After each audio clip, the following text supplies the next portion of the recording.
Praise the lord, హల్లెలూయా. ప్రభువైన యేసుక్రీస్తు నామములో మీ అందరికీ హృదయపూర్వక వందనాలు తెలియజేస్తున్నాను. ప్రభు యొక్క మహాకృపను బట్టి మరొక ఉదయకాల సమయం కార్యక్రమము ద్వారా మిమ్మల్ని కలుసుకోవడం ఎంతో సంతోషించదగ్గ విషయం. క్రీస్తులో విమోచన అనే కార్యక్రమానికి మిమ్మల్ని ప్రేమపూర్వకంగా ఆహ్వానిస్తూ ఉన్నాను. కార్యక్రమాన్ని ప్రార్థనాపూర్వకంగా ప్రారంభించుకుందాం. తల నుంచి కళ్ళు మూసుకున్నట్లయితే ప్రార్థన చేసుకుందాం. పరిశుద్ధుడైన దేవా, మీకే స్తోత్రాలు వందనాలు చెల్లిస్తూ ఉన్నాం. ఈ కార్యక్రమాన్ని మీరు ఎంతగానో దీవించి ఆశీర్వదిస్తున్న విధానాన్ని బట్టి వందనాలు. ఈ కార్యక్రమము ద్వారా అనేక మందిని మీరు దర్శిస్తూ ఉన్నారు ప్రభా. ఈ కార్యక్రమం వీక్షిస్తున్న ప్రతి ఒక్కరిని మీరు ఆశీర్వదించండి. మీ మహిమను ప్రత్యక్షపరచవలసిందిగా కోరుకుంటూ సమాధానము పలుకుతూ యేసు నామములో ప్రార్థిస్తున్నామా తండ్రి, ఆమేన్. దేవునికి మహిమ కలుగును గాక. ప్రభునందు ప్రియ సహోదరులారా, మీరందరూ కూడా సంతోషంగా సమాధానంగా ఉన్నారు అని నేను విశ్వసిస్తూ ఉన్నాను. ఆరోగ్యంగా ఉన్నారు అని నేను విశ్వసిస్తున్నాను. మీ కొరకు మేము ప్రార్థన చేస్తూ ఉన్నాం. దేవునికి మహిమ కలుగునుగాక. ప్రత్యేకంగా పరిశుద్ధాత్మ దేవుడు ఈ ఉదయకాల సమయంలో మనతో ఏం మాట్లాడబోతూ ఉన్నాడో మనము మన హృదయాలు తెరిచి దేవుని వాక్యాన్ని విందాం. చూడండి, మనము ఈ దినాలు గమనించినట్లయితే ఈ పరిస్థితులన్నీ మనము గమనిస్తూ ఉన్నాం. ప్రభు రాకడ దినాలు దగ్గర పడుతున్నాయి అన్నది మాత్రము దేవుని యొక్క వాక్యం ద్వారా చాలా స్పష్టమవుతోంది. అయితే మనము గమనించినట్లయితే దేవుని వాక్యంలో చూడండి, మత్తయి సువార్త 19వ అధ్యాయములో మనము జ్ఞాపకం చేసుకుందాం. 19-16వ వచనముల నుంచి మనము చూద్దాం. చూడండి, ఇక్కడ గమనిస్తే, ఇదిగో ఒకడు ఆయన ఎదుకు వచ్చి, బోధకుడా, నిత్య జీవము పొందుటకు నేను ఏ మంచి కార్యము చేయవలనని ఆయనను అడిగెను. Good master, what good thing shall I do that I may have eternal life. నాకు నిత్య జీవము కావాలంటే, చూడండి, ఓ మంచి దేవా, మంచి బోధకుడా, ఏమంటున్నాడు? మంచి బోధకుడా, నేను ఏ మంచి పని చేయాలి నిత్య జీవానికి వెళ్ళటానికి? ఇప్పుడు ప్రతి ఒక్కరికి కూడా ఆశ కలిగి ఉన్నాం. నేను నిత్యత్వములో ఉండాలి, నిత్య రాజ్యములో ఉండాలి, నిత్య జీవాన్ని నేను పొందాలి. హల్లెలూయా. సో మన విశ్వాస జీవితానికి ముగింపు అదే. మన విశ్వాస ప్రయాణానికి నిత్య జీవంలోకి మనం వెళ్ళటమే మన విశ్వాస ప్రయాణం యొక్క లక్షణం, ఉద్దేశం. అర్థమవుతుందా? సో ఎందుకు నేను యేసు ప్రభును అంగీకరించి యేసు ప్రభు మార్గములో నేను నడుస్తూ ఉన్నాను అనంటే, యేసు ప్రభు అంటే ఆయన చెప్పిన ఆ వాక్యానుసారము నేను జీవిస్తున్నాను అంటే నిత్య జీవములోకి వెళ్ళటానికి. ప్రతి ఒక్కరికి కూడా ఈ నిరీక్షణ, ప్రతి ఒక్కరు కూడా ఆశ కలిగి ముందుకెళ్తూ ఉన్నారు. దేవుని నమ్మిన ప్రతి బిడ్డలు, దేవుని వాక్యాన్ని వెంబడిస్తున్న ప్రతి ఒక్కరు కూడా నిత్య జీవానికి వెళ్ళాలి, ఎటర్నల్ లైఫ్, ఆ నిత్యత్వములో ఉండాలి. హల్లెలూయా. ఇక్కడ కూడా ఒక వ్యక్తి యేసు ప్రభు దగ్గరికి వచ్చి అడుగుతూ ఉన్నాడు, ఇదిగో మంచి బోధకుడా, నిత్య జీవముకి వెళ్ళటానికి నేను ఏ మంచి పని చేయాలి, ఏ మంచి కార్యము చెయ్యాలి? మంచిదే. ఆ వ్యక్తి యేసు ప్రభు దగ్గరకు వచ్చి ఆ మాట అడిగినప్పుడు యేసు ప్రభు అంటున్నాడు, చూడండి, ఈ కాన్విగేషన్ అంటే ఈ సంభాషణను మనము గమనిద్దాం. చూడండి, గమనించినట్లయితే యేసు 18వ వచనంలో, నరహత్య చేయవద్దు, వ్యభిచరింపవద్దు, దొంగలవద్దు, అబద్ధ సాక్ష్యం పలకవద్దు, తల్లిదండ్రులను సన్మానింపము, నిన్ను వలేని పొరుగు వారిని ప్రేమములనే అని చెప్పాను. చూడండి, ధర్మశాస్త్రము చెప్పిన ఆజ్ఞలన్నీ చేయటమే అని అంటున్నాడు. ఆ ధర్మశాస్త్రము ఆజ్ఞలు చెప్పింది, ఆ ఆజ్ఞలు చేయటమే అని ప్రభు అన్నప్పుడు ఇక్కడ మనం గమనించగలుగుతూ ఉన్నాం. ఇవన్నీ చేయాలి అని ప్రభు చెప్పినప్పుడు 19వ వచనంలో చూస్తున్నాం. 20వ వచనంలో, అందుకు ఆ యవనుడు ఏమంటున్నాడు? ఇవన్నీ అనుసరించుచునే ఉన్నాను, ఇకను నాకు కొదవ ఏమని అడుగగా. చూడండి, ఇవన్నీ నేను చేస్తున్నాను ప్రభా, ఏవైతే నువ్వు చెప్పావో ఆజ్ఞను నేను తూచా తప్పకుండా పాటిస్తున్నాను అని ఆ యవనస్తుడు, ఆ యొక్క ధనవంతుడైన యవనస్తుడు ప్రభుతో అంటున్నాడు. నా ప్రియ సోదర సోదరి, ఈ మాటను మనం జ్ఞాపకం చేసుకుందాం. చూడండి, ఏమంటున్నాడు ఆ వ్యక్తి? ఇంకా నేనేం చెయ్యాలి,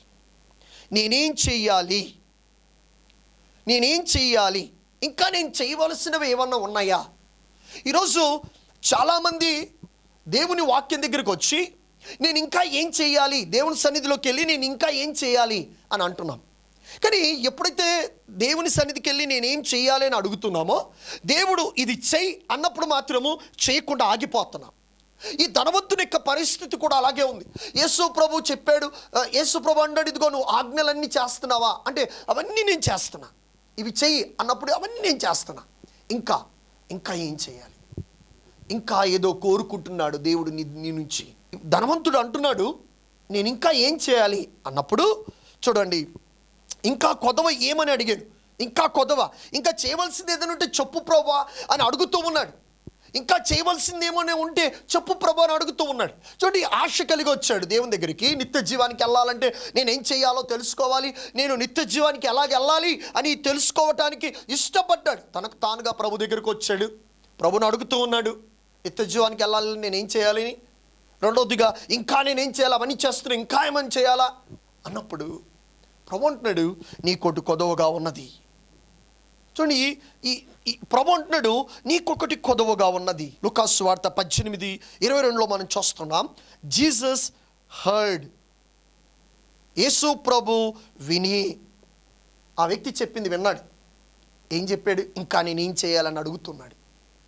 ఇంకా ఏం చేయాలని అడుగుతున్నప్పుడు ఆ వ్యక్తి చెప్పింది విని ఏమంటున్నాడు, నీకొకటి కొదవగా ఉన్నది, నీకొకటి కొదవగా ఉన్నది. ఈరోజు ప్రభు నిన్ను నన్ను అడుగుతున్న మాట ఏంటో తెలుసా, ఒకటి కొదవగా ఉన్నది. జాగ్రత్త గమనించండి. కొదవ ఏంట కొదవ? ఈ ధనవంతుడు ప్రభు దగ్గరికి వెళ్ళి అడిగితే ప్రభు అంటున్నాడు ఇదిగో నీకొకటి కొదవగా ఉంది. ఆయన చెప్పిందంతా విన్నాడు. ఈ ధనవంతుడు చెప్పిందంతా విని నీకొకటి కొదవగా ఉంది బాబు అంటున్నాడు. ఆ కొదవ ఏదో చెప్తే ఆ ధనవంతుడు ఇష్టపడట్ల. ఆ ప్రియ సోదర సోదరి, ప్రభువుకు నీకు మధ్యలో ఏదో అడ్డు ఉంది. ఆ అడ్డు తొలగించుకుంటే తప్ప నువ్వు నిత్య రాజ్యములోకి, ఆ నిత్యత్వములోకి, ఆ మహిమ కలిగిన రాజ్యములోకి ప్రవేశించలేవు. అర్థమవుతుందా? ఆ మహిమలోకి ప్రవేశించాలన్నా, ఆ మహిమ కలిగిన దేవుడు నివసించు ఆ పట్టణములోకి నువ్వు వెళ్ళాలంటే నీకొకటి కొదవ ఉంది. ఆ కొదవను తొలగించుకోమంటున్నాడు ప్రభు. అర్థమవుతుందా? నేను ఇది చేస్తున్నాను ప్రభా, అది చేస్తున్నాను ప్రభా, నేను ఇది చేస్తున్నా, అది చేస్తున్నాను కాదు. ఆయన ఏం చెప్తున్నాడో అది విను. నువ్వు చెప్పిందంతా ఆయన వింటున్నాడు. చూడండి, జీసస్ హర్డ్, ఆ వ్యక్తి చెప్పిందంతా విన్నాడు. విని ఏమంటున్నాడు, అయినప్పటికీ బాబు నీకోటి కొదవగా ఉంది. ఆ కొదవ ఏదో వెలితిగా, అంటే నువ్వు ఇంకా ఏదో చేయట్లేదు ప్రభు కొరకు, నువ్వు వదలాల్సింది వదలట్లేదు ప్రభు కొరకు, ఇంకా పట్టుకొని కూర్చొని ఉన్నావు. నువ్వు ప్రభువు కంటే ఎక్కువగా దేన్నో నువ్వు ప్రేమిస్తున్నావు. ప్రభువు కంటే ఏదో నీకు ఎక్కువ ఉంది. ప్రభువు స్థానములో ఏదో నిలిచి ఉంది. ఆయన స్థానములో ఏదో ఉంది. బాగా గమనించండి నా ప్రియ సహోదర సహోదరి, ఆ స్థానములో ఎవరు ఉండటానికి వీల్లేదు. ఆయనదే ఆ స్థానం. చాలామంది తీసుకెళ్ళి ఆ స్థానములో దేన్ని కూర్చోపెట్టారు. ప్రభు కంటే ఎక్కువగా దాన్ని ప్రేమిస్తూ ఉన్నారు. పెదవులు మాత్రం ప్రభు నిన్ను ప్రేమిస్తున్నా, నిన్ను స్తుతిస్తున్నా అంటున్నా, కానీ హృదయము మాత్రము దాన్ని ఇష్టపడుతోంది. ఏంటో కొదవ? ఆలోచించొక్కసారి. ఈ ధనవంతుడికున్న ఆ ప్రభువు కంటే, అంటే ఆ ప్రభువు కంటే, నిత్య జీవము కంటే ఇష్టమైందంటే తెలుసా, ధనం, డబ్బును ప్రేమిస్తున్నాడు. ప్రభువును ప్రేమించట్లా. ప్రభువు చెప్పిన మాటను తృణీకరించాడు. ఎంతగా ప్రేమిస్తున్నాడంటే ధనాన్ని, ప్రభువు చెప్పింది తనకి ఇష్టం లేకుండా పోయింది. ఈరోజు ప్రభు నీతో మాట్లాడుతూ ఉన్నాడు. ప్రభు మాట్లాడుతూ ఉన్నప్పుడు ప్రభు చెప్పింది వినకుండా, ప్రభువును ప్రేమించకుండా నీకంటే ఇది ఎక్కువ ప్రభావం. చూడండి, ధనం ఉండటం పాపం అనట్లా. దేవుడు మనల్ని ఆశీర్వదించాడు, ఆశీర్వదిస్తాడు. మనం సమృద్ధిగా ఉండాలి, తగినంత ఉండాలి, కావలసినంత ఉండాలి, కావలసినంత దేవుడు ఇస్తాడు. కానీ అది వ్యసనం కాకూడదు. దాన్ని ప్రేమించొద్దు. అది అవసరం, అంతే, అవసరం. అంతేగాని అదే మన జీవితం కాదు. చాలామంది డబ్బే జీవితం అని బతుకుతూ ఉంటారు. డబ్బు తప్ప వేరే ప్రపంచం లేదని బతుకుతూ ఉంటారు. డబ్బును ప్రేమిస్తూ ఉంటారు. డబ్బును కళ్ళగద్దుకుంటూ ఉంటారు. నువ్వు దేన్ని మొక్కుతున్నావు? చాలామంది క్రైస్తవులు కూడా ఈ పని చేస్తూ ఉంటారు. ఏదన్నా కాగితం పడిపోయింది అనుకోండి, డబ్బు దాన్ని తీసుకొని కళ్ళగద్దుకుంటూ ఉంటారు. ఆలోచించు, దేన్ని మొక్కుతున్నావు? అంటే అది అంత విలువైనదా దేవుని కంటే? దేవుడు సృష్టించిన నువ్వు విలువైన వాడు. నువ్వు సృష్టించుకున్నది ఏది విలువైంది కాదు. దేవుడు సృష్టించిన సృష్టిలో నువ్వు ప్రథమ ఫలం, నువ్వు విలువైన వాడు. హల్లెలూయా. ఈ ధనవంతుడు ప్రభు చెప్పిన మాట కంటే డబ్బే విలువైనది, దాన్నే ప్రేమించాడు. దాని మీద ఇష్టం ఉంది, దాన్ని వదులుకోవడానికి ఇష్టపడట్లేదు. ఆయన చెప్పిన మాటను కూడా తృణీకరించడానికి ఇష్టపడ్డాడు. కానీ నిత్య జీవం నాకు అవసరం లేదు, నాకు డబ్బే కావాలి. ఈరోజు నువ్వు దేన్ని ప్రేమిస్తున్నావు? ప్రభు చెప్తున్నాడు, దీన్ని వదిలేయి, ఇది నీకు నాకు అడ్డుగా ఉంది, నువ్వు నిత్యరాజ్యంలోకి వెళ్ళటానికి ఇదే ఆటంకమని, నీకు ఒకటి కొదువుగా ఉందని ప్రభు మాట్లాడుతూ ఉన్నప్పుడు, ప్రభు నేను దీన్ని వదిలేస్తున్నాను, ఇది నాకు అక్కర్లేదు ప్రభు. నువ్వు ఎప్పుడైతే వదిలిపెడుతున్నావో ప్రభువు కొరకు నువ్వు నిత్య జీవంలో వారసత్వాన్ని సంపాదించుకుంటున్నావు. దేవునికి మహిమ కలుగును కాక. చూడండి, ఇక్కడ మనం గమనిస్తున్నాం ప్రభు ఏమంటున్నాడు, ఏంటి ఆ కొదవ?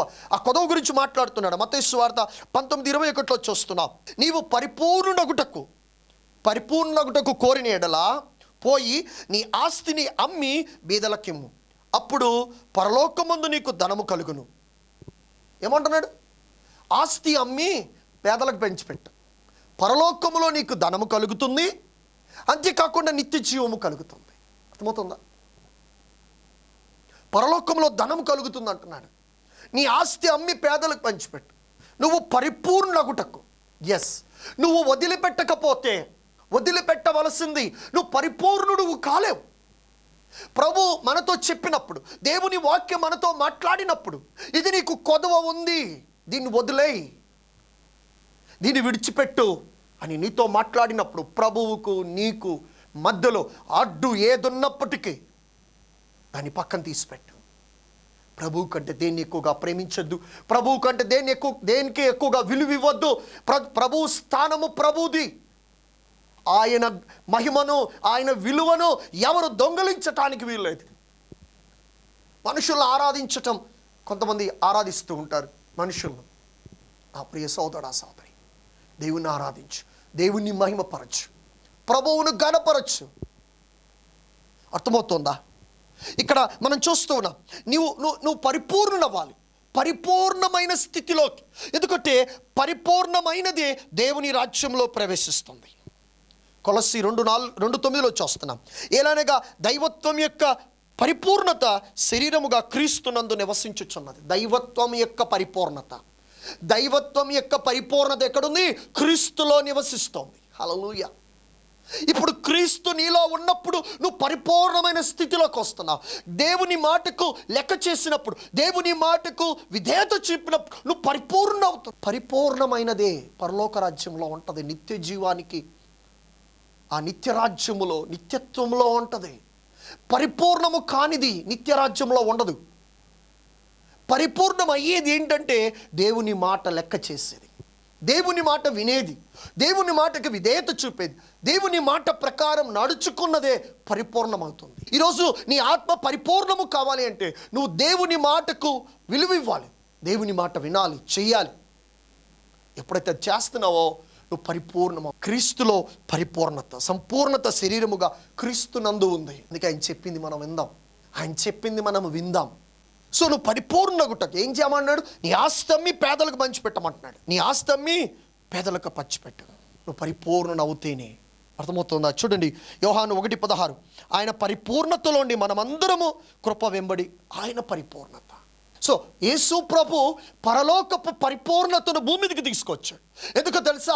ఆ పరలోక పరిపూర్ణులుగా మనల్ని మార్చటానికి. నువ్వు పరిపూర్ణుడు అవుతేనే భూమి మీద పరలోకంలోకి వెళ్తావు. అంటే అక్కడ పరిపూర్ణత ఉంది, అసంపూర్ణత లేదు, అన్ఫినిష్డ్ లేదు, ఫినిష్డ్. ప్రతిదీ కూడా పూర్తి చేయబడి ఉంది. హల్లెలూయా, దేవునికి మహిమ కలుగును గాక. సో ఇప్పుడు నువ్వు అసంపూర్ణంగా బతకద్దు. నీ ఆత్మీయ జీవితంలో పరిపూర్ణతే దేవుని రాజ్యాన్ని స్వతంత్రించుకుంటుంది. ఆయన పరిపూర్ణుడు. ఆ పరిపూర్ణతలో నుండి మనము కూడా పరిపూర్ణులు అవుదాం. దేవునికి మహిమ కలుగును గాక. అర్థమవుతుందా? సో కాబట్టి మనం గమనిస్తూ ఉన్నాం, ఆ పరిపూర్ణతలో నువ్వు పరిపూర్ణుడుగా మార్చబడితే తప్ప మరి ఆస్తిని అమ్మి పేదలకు పంచిపెట్టు, అప్పుడు పరలోకములో ధనం. ఈ లోకంలో ధనాన్ని సంపాదించుకొని, ఈ లోకంలో ధనాన్ని కూడబెట్టుకొని ఏం చేస్తామండి? చూడండి, మనం దేవుని యొక్క వాక్యంలో చూస్తున్నాం. మనం గమనించినట్లయితే మరి పరిపూర్ణమైనది, పరిశుద్ధమైనది పరలోక రాజ్యంలో చేర్చబడుతుంది. అర్థమవుతుందా? పరిపూర్ణమైనది, పరిశుద్ధమైనది పరలోక రాజ్యంలో చేర్చబడుతుంది. రైట్. ప్రభు ఏమంటున్నాడు? నువ్వు ఈ లోకంలో కాదు, ఈ లోకంలో ఉన్నది నువ్వు ప్రభు కొరకు వదిలేస్తే పరలోకంలో ధనం ఇస్తాడంట. చూడండి, మత్తయి సువార్త 19:21. ఆస్తిని, డబ్బును ప్రేమిస్తున్నాడు. నీ ఆస్తిని అమ్మి పేదలకు ఇమ్ము, అప్పుడు పరలోకం నీకు ధనము కలుగు. పరలోకములో ధనం కలుగుతుంది. మత్తయి 6:19-20. మత్తయి 6:19-20 ఒక మాట చూద్దాం. మత్తయి సువార్త 6వ అధ్యాయం 19-20 వచనాలు. భూమి మీద మీ కొరకు ధనము కూర్చుకొనవద్దు, ఇక్కడ చిమ్మటయు తుప్పును తినివేయును, దొంగలు కన్నము వేసి దొంగలెదురు. పరలోకమందు మీ కొరకు ధనము కూర్చుకొనుడి, అచ్చట చిమ్మట అయినను తుప్పు అయినను దాన్ని తినివేయదు, దొంగలు కన్నమేరు. దొంగతనం జరగదు అక్కడ, తుప్పు లేదు, చిమ్మెట్లేదు. అర్థమవుతుందా? పరలోకంలోని ధనం, పరలోకంలో. ఎందుకంటే అదే నీ నివాస స్థానం. నువ్వు నివసించు, నిత్యము నివసించే నివాస స్థలం అదే. ఇదే కలశమంలో దీన్ని గమనించు. ఎప్పుడైతే యేసు ప్రభు ఈ మాట చెప్పాడో, నీ ఆస్తిని ఇచ్చేసి మరి ఆస్తిని అమ్మి పరలోకంలో ధనం అవుతుంది అనగానే అతడు మిగుల ఆస్తి గలవాడు కనుక ఆ మాటకు ముఖము చిన్నబుచ్చుకొని దుఃఖపడుచు వెళ్ళిపోయాను. ఎంతో ఆశతో వచ్చాడు, ఆసక్తితో వచ్చాడు. యేసు ప్రభు ఇంకా ఏమన్నా చేయమంటాడేమో అనుకున్నాడు. కానీ అంత వదిలేయాలి, అధికారాన్ని, డబ్బును అన్నీ వదిలే అంటున్నాడు. ఎలా వదిలేసేది? అది లేకుండా నేను బ్రతకగలనా? ప్రభువు లేకుండా బ్రతకలేవు, డబ్బు లేకుండా బ్రతకగలవు. ఈరోజు నీలో ప్రభు ఉన్నాడా అన్న వాక్యం ఉందా? ఈ వ్యక్తి ప్రభు చెప్పిన మాట డైజెస్ట్ కావట్లా, వెళ్ళిపోతున్నాడు. నాకొద్ది ప్రభు, నిత్య జీవం వద్దు, ప్రభు వద్దు, ముఖం చిన్నపుచ్చుకొని దుఃఖపడుచు. అర్థమవుతుందా? ఈ జీవాన్ని వదిలిపెట్టి వెళ్ళిపోయాడు. ఈరోజు నువ్వు ఆ స్థితిలో ఉన్నావేమో. ఆయన చెప్పింది చేయకుండా నీ ముఖము చిన్నబుచ్చుకొని దుఃఖపడుతున్నావేమో. ఇది చెయ్యాలా ప్రభా, ఇది చెయ్యాలా ప్రభా? ఎస్, చెయ్యాలి. ఈరోజు నిత్యరాజ్యంలోకి నువ్వు వెళ్ళాలి అంటే ప్రభు నీతో మాట్లాడుతున్నది ఏంటంటే ఒకటి కొదవ కావాలన్నది. ఏంటో ఆ కొదవేంటో నిన్ను నువ్వు ప్రశ్నించుకో. ఉదయ కాల సమయంలో వదిలిపెట్టలేకపోతున్నావో ప్రభువు కొరకు, ప్రభువు కొరకు దేన్ని నువ్వు వదిలేయలేకపోతున్నావో ఒక్కసారి ఆలోచించు. ఈ వ్యక్తి ధనాన్ని వదలలేకపోయాడు, లోకాన్ని వదలలేకపోయాడు, హోదాని, పలుకుబడిని, డబ్బును వదలలేకపోయాడు. అర్థమవుతుందా? ఎందుకంటే డబ్బు ఉంటే సొసైటీలో గొప్ప పేరు.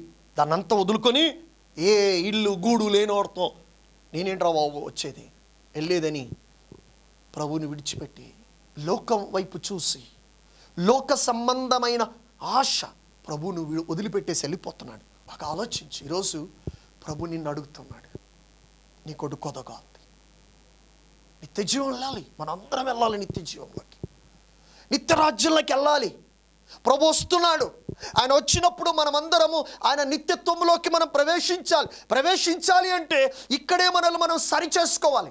నేను అక్కడికి వెళ్ళిన తర్వాత సరి అవుతాను, అక్కడికి వెళ్ళిన తర్వాత ఇంకా సరి చేసేది ఏం లేదు. ఇంకా అక్కడ నేను ఎవ్వరు సరిచేయరు, తీర్పు ఒక్కటే ఉండదు. ఇంకా ఇక్కడే ఈ భూమి మీద ఉండంగానే నిన్ను నువ్వు సరి చేసుకో, నీ జీవితాన్ని సరి చేసుకో, నీ మాటను, నీ క్రియలు, నీ తలంపులు ప్రతిదీ నువ్వు సరి చేయబడాలి. సరి చేసుకుంటే నువ్వు నిత్యరాజ్యంలోకి ప్రవేశిస్తున్నావు. ఈ ధనవంతుడు తనను తాను సరి చేసుకోలేక ప్రభువు చెప్పింది విన్నాడు. అర్థమవుతుందా? ప్రభు ఏం చెప్పిందో విన్నాడు, అర్థమైంది, కానీ చేయలేకపోయాడు. ఈరోజు నువ్వు వింటున్నావు, నీకు అర్థమవుతోంది దేవుని వాక్యం, కానీ నువ్వు చేయలేకపోతున్నావు, చేయడానికి ఇష్టపడట్లేదు. ఎందుకంటే దేవుని మాటల కంటే, దేవుని కంటే నీకు వేరే ఏదో ఇష్టం, ఎక్కువగా దాన్ని ప్రేమిస్తున్నావు. ప్రభువు కంటే ఏది ఎక్కువగా ప్రేమించకు. ఆయనను హృదయపూర్వకంగా ఒక ఉన్నతమైన స్థానాన్ని ఆయనకి ఇవ్వు నీ జీవితంలో. ఈ వ్యక్తి వెళ్ళిపోతున్నాడు ముఖం చిన్నబుచ్చుకొని. సో మనము గమనిద్దాం 3 విషయాలు. ఎప్పుడు నువ్వు నిత్య జీవాన్ని పొందుతావు, ఎప్పుడు నిత్య జీవాన్ని పొందుతావు? యేసు ప్రభు చాలా స్పష్టంగా చెప్పాడు ధనవంతుడితో, అన్నీ విడిచిపెట్టి నన్ను వెంబడించు, నన్ను వెంబడించమంటున్నాడు. Follow me.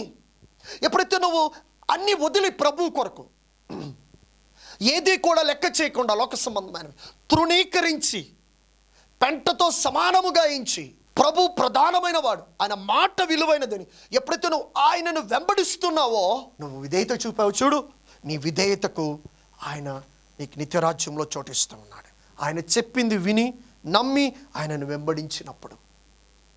అర్థమవుతుందా? నన్ను వెంబడించు. యేసు ప్రభుని ఏంటి? నన్ను వెంబడించు. వెంబడించలేకపోయాడు. నాకొద్దు, అక్కర్లేదు, నువ్వు వద్దు, నీ నిత్య జీవం వద్దు, నేను ఇలాగే బ్రతుకుతా, ఇలాగే చచ్చిపోతా, నా వ్యసనములో, దురలవాట్లో, పాపములో బతికి పాపములో చచ్చిపోతా. పాపములో నువ్వు బ్రతికి పాపములో చస్తే నిత్య నరకం.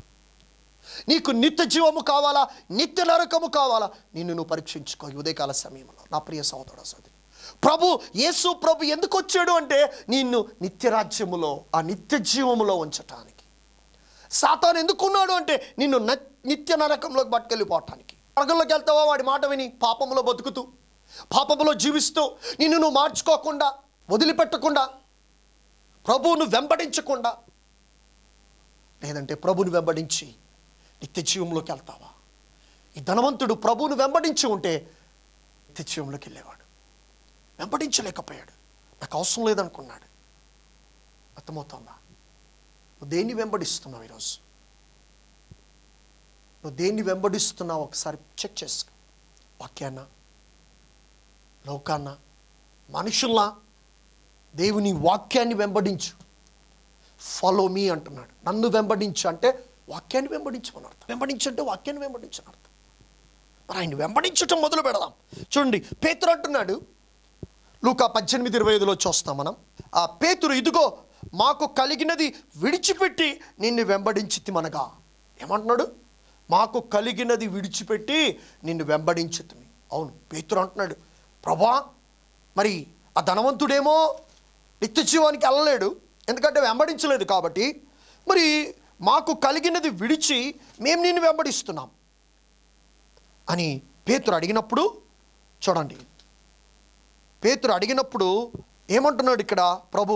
ఒక మాట మనం జ్ఞాపకం చేసుకుందాం. మరి పేతురు చూడండి, మనం గమనించినట్లయితే పేతురు అంటున్నాడు, మేము సమస్తాన్ని విడిచిపెట్టి మేము నిన్ను వెంబడిస్తున్నాం. సమస్తము విడిచిపెట్టి మేము నిన్ను వెంబడిస్తున్నామని పేతురు అంటున్నాడు. మరి అన్నప్పుడు మనం పేతురు గురించి చూసినట్లయితే మత్తయి సువార్త 4:19-20 చూస్తున్నాం. మరి ఆయన నా వెంబడి రండి, నేను మిమ్మల్ని మనుషుల పట్టు జాలరుగా చేతునని వారితో చెప్పాను. వెంటనే వారు తమ వలలు విడిచిపెట్టి ఆయన వెంబడి వచ్చారు. వెంటనే ఇంకేమో ఆలోచించట్లేదు వాళ్ళు. వెంటనే సమస్తాన్ని విడిచిపెట్టేశారు, వచ్చేసారు. ఆయన పిలుస్తున్నాడు రండి అని. ఏం చూడలేదు ప్రభువును, ఆ బోధ చూశారు అంతే. వారు ప్రభుని చూడగానే, ప్రభు పిలవగానే ప్రభుతో పాటు ప్రయాణమే వెళ్ళిపోతున్నారు. సమస్తం విడిచిపెట్టారు. లెక్కలేసుకోవాలా, ఈరోజు ప్రభుతో మేము ప్రయాణం చేస్తే ఎట్లా, మా జీవితం ఎట్లా, మా బ్రతుకెట్లా, మేము విడిచిపెట్టేస్తే ఎట్లా? చాలామంది బాధపడుతూ ఉంటారు. మేము ప్రభుని అంగీకరించాం, మమ్మల్ని మా బంధువులు విడిచిపెట్టారు, మమ్మల్ని ఎవరు వెలేసారు, రావద్దంటున్నారు. నో ప్రాబ్లం, దిగులు పడద్దు, ధైర్యం తెచ్చుకో. సమస్తము విడిచిపెట్టి మేము వెంబడించామంటున్నాడు. ఏంటి లాభం? సమస్తం విడిచిపెట్టి నిన్ను వెంబడించాం. మత్తయి సువార్త 18:28-29 చూస్తున్నాం మనం. సమస్తము విడిచిపెట్టాం ప్రభువా, సమస్తము విడిచిపెట్టి మేము నిన్ను వెంబడించాం, మాకేంటి? పేతురు అడుగుతున్నాడు, మేము వెంబడించాం, మాకేంటంటే వారితో అంటున్న మాట చూడండి, మత్తయి సువార్త 19:28. పేతురు, ఇదిగో మేము సమస్తమును విడిచిపెట్టి నిన్ను వెంబడించింది కనుక మాకేం దొరుకునని ఆయన అడుగగా, యేసు వారితో ఇట్లా, నేను ప్రపంచ పునర్జన్మందు మనుష్య కుమారుడు తన మహిమగల సింహాసనం మీద ఆసీనుడై ఉండినప్పుడు నన్ను వెంబడించిన మీరును 12 సింహాసనం మీద ఆసీనులై ఇశ్రాయేలీయుల 12 గోత్రం వారికి తీర్పు తీర్చదు. ఎంత గొప్ప ధన్యత ఇచ్చాడు చూడండి. దేవునికి మహిమ కలుగును గాక. మరి గమనించినట్లయితే మరి ప్రపంచ పునర్జన్మనందు ఏమన్నాడు ప్రభు ఇక్కడ? ప్రపంచ పునర్జన్మయందు మనుష్య కుమారుడు తన మహిమగల సింహాసనాసీనుడై ఉండును, నన్ను వెంబడించిన మీరు 12 సింహాసనాసీనుల మీద ఆసీనులై ఇశ్రాయేలీయులు 12 గోత్రాలకు తీర్పు తీర్చదు. 12 గోత్రం వాళ్ళకి తీర్పు తీర్చదురా అంటున్నాడు. ఇశ్రాయేలీయులు ఎక్కడ ప్రారంభమయ్యారు? మరి 12 మంది శిష్యులు, ఆ 12 గోత్రం వాళ్ళకి తీర్పు తీరుస్తానంటున్నాడు. తర్వాత మరి రెండోదిగా ఏమంటున్నాడంటే, నా నామము నిమిత్తమై అన్నదమ్ములైన అక్కచెల్లెలను తల్లిదండ్రులైన పిల్లలను భూములు ఇళ్ళను విడిచిపెట్టి ప్రతి వాడు 100 రెట్లు పొందును. దేవునికి మహిమ కలుగును గాక. ఈరోజు సమస్తం నువ్వు పొందుకుంటున్నావు. నువ్వు ఏది పోగొట్టుకోలేదు. ప్రభు కొరకు నువ్వు వదిలేస్తే దేన్నైనా సమస్తము దేవుడిచ్చేవాడుగా ఉంటున్నాడు. దేవునికి మహిమ కలుగును గాక. సో కాబట్టి నువ్వు దేన్నైనా కోల్పో, కానీ ప్రభువును కోల్పోవద్దు. ఎవరు నేను దూరం పెట్టినా నువ్వు ప్రభుకు దూరం కావద్దు. ప్రభువును హత్తుకొని జీవించు, ప్రభుతో జీవించు. అప్పుడు నిత్యరాజ్యంలో నువ్వు ఉంటున్నావు. ప్రార్థన చేసుకుందాం. ఈ ప్రసంగాన్ని మనం కొనసాగిద్దాం. వచ్చే వారం ఇంకా మరి మాట్లాడుకుందాం. నిత్య జీవానికి వెళ్ళాలంటే మనం ఏం చేయాలని. మరి ప్రార్థనతో ఈ ఎపిసోడ్ ముగించుకుందాం. తల నుంచి కళ్ళు మూసుకుందాం. పరిశుద్ధుడమైన దేవా, మీకే స్తోత్రాలు చెల్లిస్తున్నాం. ఈ ఉదయకాల సమయంలో మీరు మాతో మాట్లాడారు ప్రభా. మీ వాక్కు ద్వారా దర్శించారు, మేము నమ్ముతూ ఉన్నాం. నా తండ్రి, ఎవరైతే నా తండ్రి కార్యక్రమాన్ని నా తండ్రి ప్రభా వీక్షించారో, మీ మాటలు విన్నారో, నా తండ్రి ప్రభా మీరు మాట్లాడుతున్న మాట ఏంటంటే, ఇదిగో మీకోటి కొదవ ఉంది అంటున్నావు. ఆ కొదవ ఏంటో తెలుసుకొని గమనించుకొని మీ వాక్యం దగ్గరికి వెళ్ళినప్పుడు ఆ కొదవలు తెలుస్తాయి. ఆ కొదవ ఏంటో గమనించుకొని ప్రభా కొదవను వదిలిపెట్టినానా మిమ్మల్ని వెంబడించగలిగిన కృప దయచేయండి ప్రభా. ఇదిగో నన్ను వెంబడించండి అంటున్నావు ప్రభా. మీకే వందనాలు ప్రభా. మిమ్మల్ని వెంబడించినప్పుడు ప్రభా 100 రెట్లు పొందుకుంటున్నాం. మేము సమస్తాన్ని విడిచిపెట్టి మిమ్మల్ని వెంబడించినప్పుడు 100 రెట్లు సంపాదించుకుంటున్నాం. ఈ లోకములో ప్రభా మమ్మల్ని ఎవ్వరు విడిచిపెట్టినా మేము మిమ్మల్ని విడిచిపెట్టాం ప్రభా. మేము మీతో ఉంటాం, మీతో నడుస్తాం, నిత్య జీవంలో మీతో పాటు ఉంటాం. నా తండ్రి ప్రభా, ప్రతి ఒక్కరిని మీ ఆత్మశక్తి బలముతో నింపండి నాన్న ప్రభా. మీకే స్తోత్రాలు వందనాలు చెల్లిస్తూ నిత్య రాజ్యంలోకి వెళ్ళాలంటే ఏం చేయాలో మీరు మాట్లాడుతున్నారు. మీరు దర్శించండి ప్రభా. మీరు దర్శించవలసిందిగా కోరుకుంటూ సమాధానము పలుకుతూ దుష్టుని క్రియలు నాశనము చేస్తూ యేసు రక్తంలో ముద్రిస్తూ దేవా మీకే స్తుతి స్తోత్రము వందనాలు చెల్లిస్తూ మీ నామాన్ని మహిమపరుస్తూ ఘనపరుస్తూ యేసు నామంలో ప్రార్థిస్తున్నాము తండ్రి. ఆమేన్. దేవునికి మహిమ కలుగును గాక. మరి కార్యక్రమము ద్వారా మీరు ఆశీర్వదించబడినట్లయితే మాకు ఫోన్ చేయండి. అలాగే కార్యక్రమానికి మీరు సహకరించండి. మరి మీ కొరకు, మీ కుటుంబాల కొరకు మేము ప్రార్థన చేస్తూ ఉన్నాను. మరి సమాధానంగా సంతోషంగా ఉండండి. దేవుడు దీవించును గాక. మరి వచ్చే కార్యక్రమంలో మనం కలుద్దాం. మరి ఈ యొక్క నిత్య జీవం అనే దాని గురించి మనం మాట్లాడుకుందాం. God bless you. దేవుడు దీవించి ఆశీర్వదించును గాక. ఆమేన్.